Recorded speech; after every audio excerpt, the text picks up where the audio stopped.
অভিনেত্রী ও নির্মাতা মেহের আফরোজ শাওনের বিরুদ্ধে গ্রেফতারি পরোয়ানা জারি করেছে আদালত।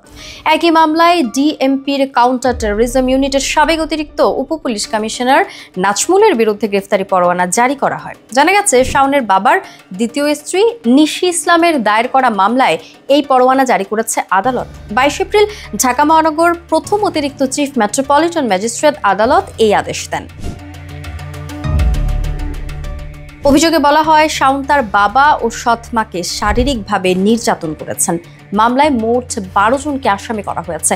এর মধ্যে রয়েছেন ইঞ্জিনিয়ার মোহাম্মদ আলী, মেহের আফরোজ শাওন, তার ভাই মাহিন আফরোজ সিনজন, সাবেক এডিসি নাজমুল, সুব্রত দাস, মইনুল হোসেন, সাবেক ডিবি প্রধান হারুনুর রশিদ সহ অনেকে। পুলিশ পরিদর্শক সাইফুল ইসলাম ভুইয়া ও উপপরিদর্শক শাহ আলম আদালতে আত্মসমর্পণ করে জামিনের আবেদন করেন এবং আদালত তাদের জামিন মঞ্জুর করেন। তারা জানান, তৎকালীন ওসির নির্দেশে বাদী নিশি ইসলামকে আটক ও নির্যাতনের ঘটনায় তারা অংশ নিয়েছিলেন। শাওন সহ অন্যান্য আসামিরা আদালতে উপস্থিত না হওয়ায় তাদের বিরুদ্ধে গ্রেফতারি পরোয়ানা জারি করা হয়।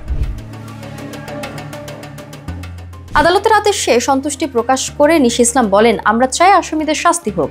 শাওন এই মামলায় অনেক প্রভাব বিস্তার করেছে, আমাদেরকে মারধর করেছে সে। 2024 সালের শুরুর দিকে শাওনের বাবা ইঞ্জিনিয়ার মোহাম্মদ আলী একটি ম্যারেজ মিডিয়ার মাধ্যমে বিয়ের জন্য বিজ্ঞাপন দেন। সেখান থেকেই পরিচয় ও পরবর্তীতে বিয়ে হয় তাদের।